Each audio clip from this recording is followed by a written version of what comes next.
Vladimir Putin পঞ্চমবারের মতো বলা যেতে পারে যে তিনি রাশিয়ার প্রেসিডেন্ট হলেন। এটি যদি পূর্ণ মেয়াদে তিনি থাকতে পারেন, মোটামুটি বলা যেতে পারে সিকি বছর, প্রায় ৩০ বছরের মতো তিনি ক্ষমতায় থেকে গেলেন। সেই বিষয়টি নিয়ে কথা বলবো। আমাদের সাথে যুক্ত হচ্ছেন আলোচনার জন্য আন্তর্জাতিক সম্পর্ক বিশ্লেষক অধ্যাপক ডক্টর বশির আহমেদ। জনাব বশির আহমেদ, স্বাগত জানাচ্ছি, শুভ সকাল।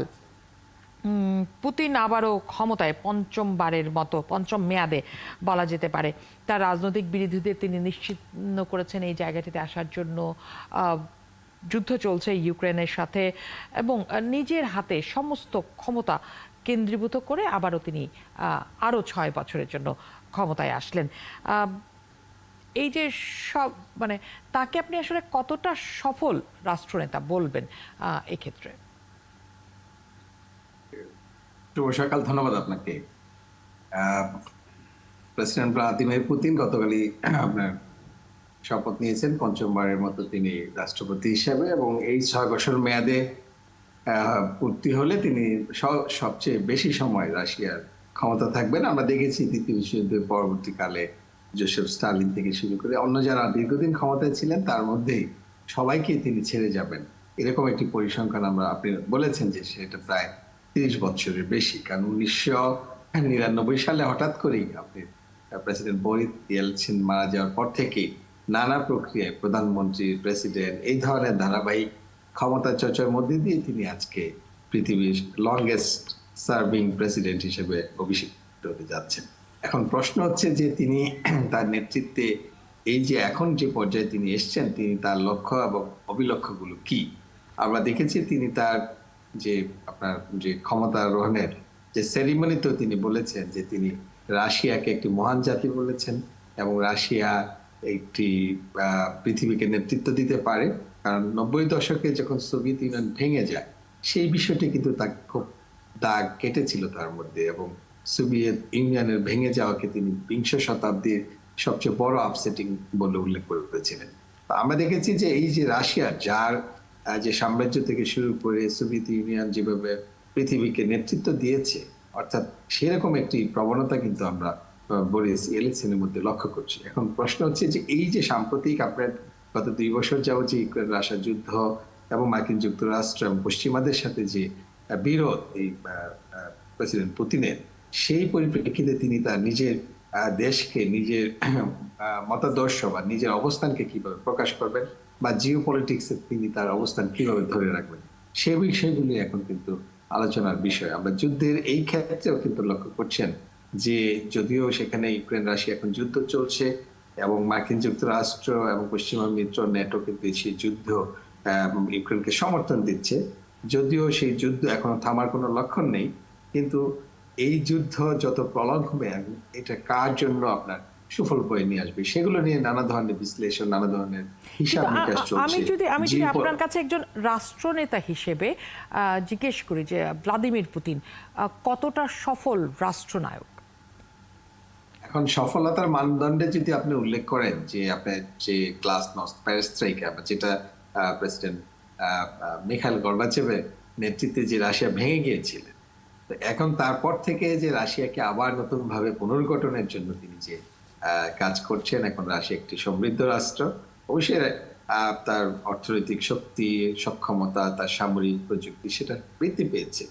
যদিও সেখানে মার্কিন যুক্তরাষ্ট্রে যেটা আপনার কোল্ড ওয়ারের যে ধারাটা ছিল, সেখান থেকে রাশিয়া বিচ্যুত হয়েছে, কিন্তু সেই স্নায়ুযুদ্ধের পর যে আবার নতুন করে স্নায়ুযুদ্ধ যে একটি প্যাটার্ন রাশিয়া নেতৃত্ব দিচ্ছে, সেটা কিন্তু আমরা লক্ষ্য করছি। কারণ আপনি দেখবেন যে রাশিয়ার সাথে এখন চীন যুক্ত হয়েছে, ইরান যুক্ত হয়েছে, এবং সেখানে উত্তর কোরিয়া, এবং এই সাম্প্রতিক প্রবণতা আমরা লক্ষ্য করছি যে ইউরোপের অনেক দেশে কিন্তু আপনার ডানপন্থী বা অতি ডানপন্থী সরকার সেখানে বিজয়ী হচ্ছে বিভিন্ন দেশে, সেটা নেদারল্যান্ড, পর্তুগাল থেকে শুরু করে ইভেন জার্মানি, অস্ট্রেলিয়া, এই সকল দেশেও কিন্তু আপনার এই যেটা ন্যাশনালিস্ট ফোর্স বা এক্সট্রিম ন্যাশনালিস্ট ফোর্স বিজয় লাভ করছে, সেটাও কিন্তু পুতিনের ক্ষমতাকে সুসংহত করছে।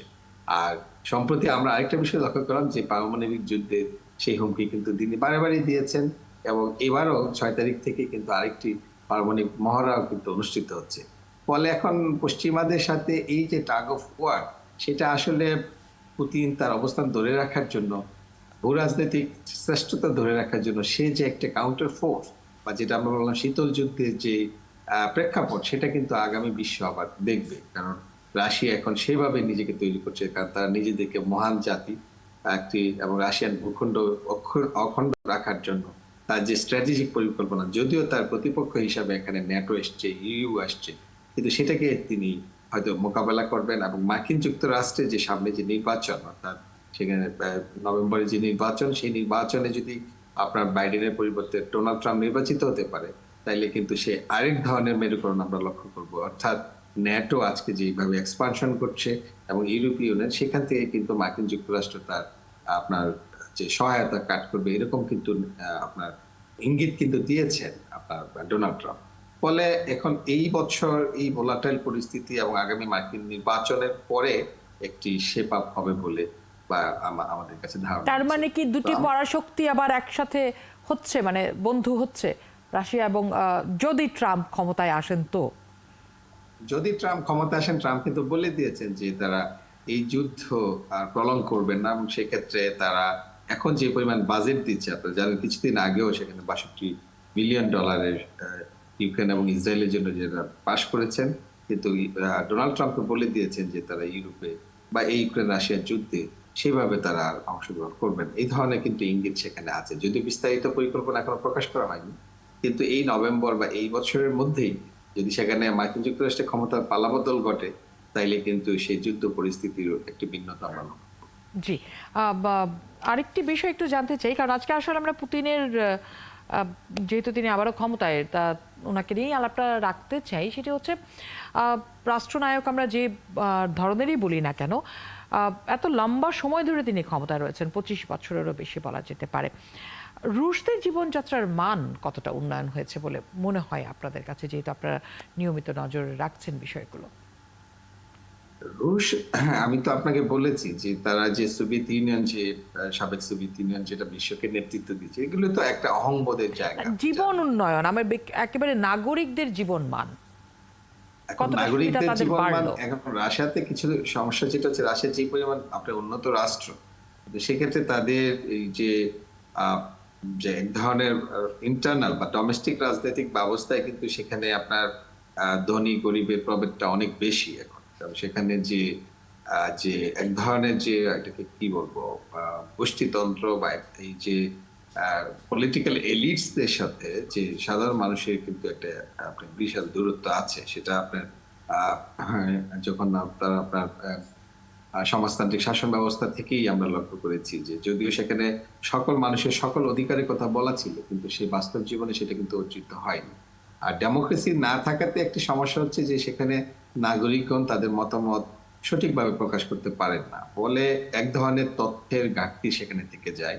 এবং যেটা আমরা পশ্চিমা গণতন্ত্রতে সেটা দেখা যায় না, অর্থাৎ কোথায় কি করছে সব ধরনের তথ্য যদি আপনার সেন্সর হয়, সেখান থেকে কিন্তু বিশ্ববাসীর তথ্য থেকে বঞ্চিত হয়। ফলে আমাদের রাশিয়ার অভ্যন্তরীণ নাগরিকদের স্বাধীনতা, নাগরিকদের জীবনমানের উন্নতি, সেই বিষয়গুলোর খুব সঠিক পরিসংখ্যান বা তথ্য এখনো কিন্তু খুব প্রকাশিত হয় না। ফলে আমাদের কাছে যেটা মনে হচ্ছে, হয়তো রাশিয়া তার যে সামরিক ঐতিহ্য বা তার যে মানে বিশ্বকে নেতৃত্ব দেওয়ার ঐতিহ্যগুলোকেই আমাদের আলোচনায় বেশি উঠে আসে, কিন্তু দৈনন্দিন জীবনে রাশিয়ার জনগণের যে অর্থনৈতিক, সামাজিক, সাংস্কৃতিক যে অধিকারবোধ, সেটা কতটুকু প্রতিফলিত হয় সেটা নিয়ে হয়তো প্রশ্ন আছে, কারণ সেখানে তথ্যের অবাধ প্রবাহটা নেই।